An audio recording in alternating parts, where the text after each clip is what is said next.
इसी थके हुए दस्ते तलब से मांगते हैं, जो मांगते नहीं रब से वो सबसे मांगते हैं। इसी थके हुए दस्ते तलब से मांगते हैं, जो मांगते नहीं रब से वो सबसे मांगते हैं। वो भीख मांगता है हाकिमों के लहजे में, हम अपने बच्चों का हक भी अदब से मांगते हैं। हटिया विधानसभा के जिंदा दिल साथियों, पहली बार आपके बीच में आया हूं और आपसे सियासी गुफ्तगू करने के लिए आया हूं। ये जो विधानसभा का चुनाव है, ये कोई आम चुनाव नहीं है। दिल्ली में बैठा हुआ हाकिम ये सोच रहा है कि इस बार नफरत की खेती झारखंड में की जाएगी, अच्छी फसल कटेगी।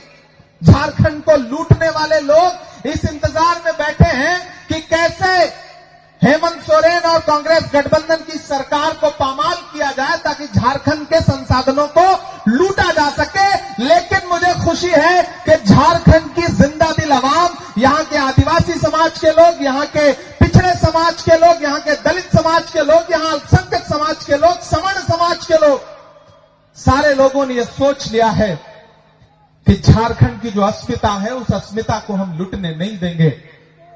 यह चुनाव बहुत महत्वपूर्ण चुनाव है। मैं हजारों किलोमीटर दूर से चल करके आपके बीच में आया हूं। अजय नाथ सहदेव जी के बारे में पहले से सुनता रहा हूं। पिछले चुनाव में आपने लगभग इनको किनारे पे पहुंचा दिया था, लेकिन मंजिल पे पहुंचने से पहले थोड़ी सी कसर बाकी रह गई थी। लेकिन इन्होंने अपना जज्बा नहीं खोया, हौसला नहीं तोड़ा।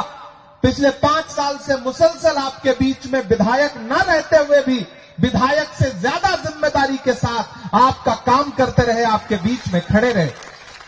मैं इसलिए आज इनके सामने आपके बीच में अपील करने के लिए आया हूं कि मेरे भाई, एक तरफ भाजपा की नफरत की राजनीति है, वो नफरत की राजनीति जिसमें भारतीय जनता पार्टी के चुने हुए मुख्यमंत्री जो भाषा बोल रहे हैं वो संविधान के खिलाफ है, वो इस देश के आईन को पामाल करने वाली जबान है। लेकिन पूरी बेशर्मी के साथ जो भाषा झारखंड में बोली जा रही है, उस पर भारतीय जनता पार्टी को बड़ा गर्व है, बड़ा फख्र है। लेकिन ये हटिया विधानसभा है, यहां हिंदू हो, मुसलमान हो, सिख हो, ईसाई हो, आदिवासी हो, दलित हो, सब एक दूसरे से जुड़ के रहते हैं। ये मोहब्बत की जमीन है। मैंने सुन रखा है यहां के बारे में, जिस महल का भी जिक्र हो रहा था, कि अगर रामनवमी का जुलूस जाता है तो मुहर्रम का जुलूस भी जाता है, आदिवासी समाज के लोग भी जाते हैं। ये जो गंगा जमुनी तहजीब है, ये जो भाईचारा है, इस भाईचारे को तोड़ना चाहती है भाजपा। पिछले 15 साल से यहां भाजपा का विधायक है, लेकिन काम के नाम पे क्या किया है आप सारे लोग जानते हैं। सिर्फ और सिर्फ बांटा है, सिर्फ और सिर्फ नफरत की राजनीति की है। ऐसे में मेरे भाई, ये चुनाव इस बात के लिए आपको पुकार रहा है कि उठ खड़े होइए और साथ दीजिए अजय नाथ सहदेव का। कांग्रेस पार्टी के जो प्रत्याशी हैं, गठबंधन के जो प्रत्याशी हैं, अजय नाथ सहदेव जी, उनको विधायक बनाइए, क्योंकि ये लड़ाई सिर्फ विधायक बनाने की नहीं है, ये लड़ाई झारखंड की अस्मिता को बचाने की लड़ाई है। भारतीय जनता पार्टी के लोग आएंगे, बड़ी बड़ी बातें करेंगे। प्रधानमंत्री जी ने यहां आके बड़ी बड़ी बातें की, लेकिन याद करिए वो दिन कि जब आपके लोकप्रिय मुख्यमंत्री को, आदिवासी समाज के लोकप्रिय मुख्यमंत्री को बिना किसी कारण के, बिना किसी कसूर के महीनों जेल में रखा भाजपा की सरकार ने। आज भाजपा झारखंड में आकर के किस मुंह से आदिवासी समाज की बात कर रही है? ये झूठे लोग हैं, ये धोखेबाज लोग हैं। याद करो इनके तमाम नारे, इन्होंने नारा लगाया था बेटी बचाओ बेटी पढ़ाओ। 2014 में प्रधानमंत्री ने नारा लगाया बेटी बचाओ बेटी पढ़ाओ, इन्होंने नारा लगाया बहुत हुई महंगाई की मार अब की बार मोदी सरकार, इन्होंने नारा लगाया सबका साथ सबका विकास, इन्होंने नारा लगाया कि खजाने की चाबी चौकीदार को सौंप दो, हम देश नहीं लुटने देंगे। लेकिन हर नारे की सच्चाई आखिर में क्या निकली? पहला नारा था बहुत हुई महंगाई की बार अब की बार मोदी सरकार, लेकिन हालत क्या हुई? जो पेट्रोल डीजल 58 रुपए लीटर बिकता था वो 100 रुपए के पास पहुंच गया। ये है इनके नारे की सच्चाई।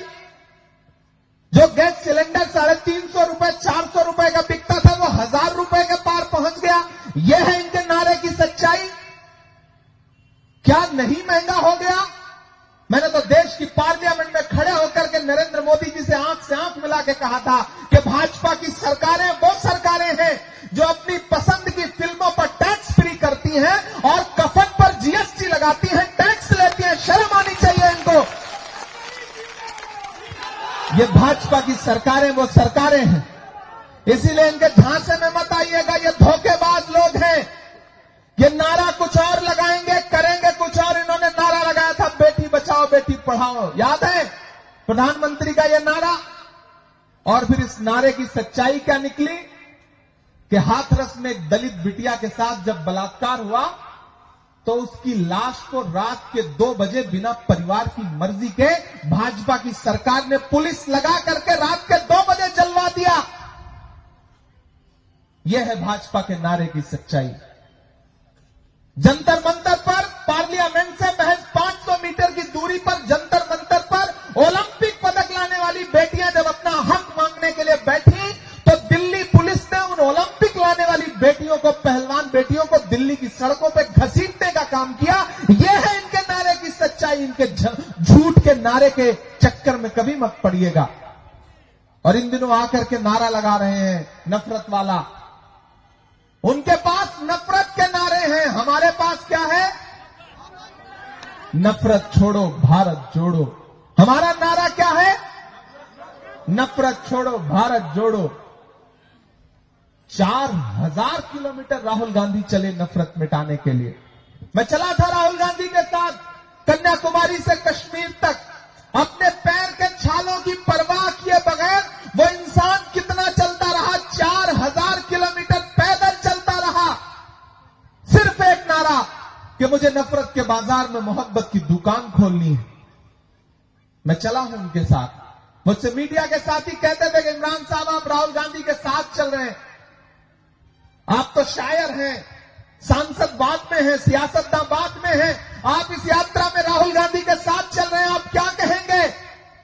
तब मैं कहता था कि जो हर जालिम से टकराएगी वो आंधी बनाऊंगा, जो हर जालिम से टकराएगी वो आंधी बनाऊंगा।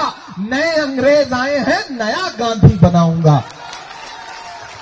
4000 किलोमीटर पैदल चलता रहा वो इंसान।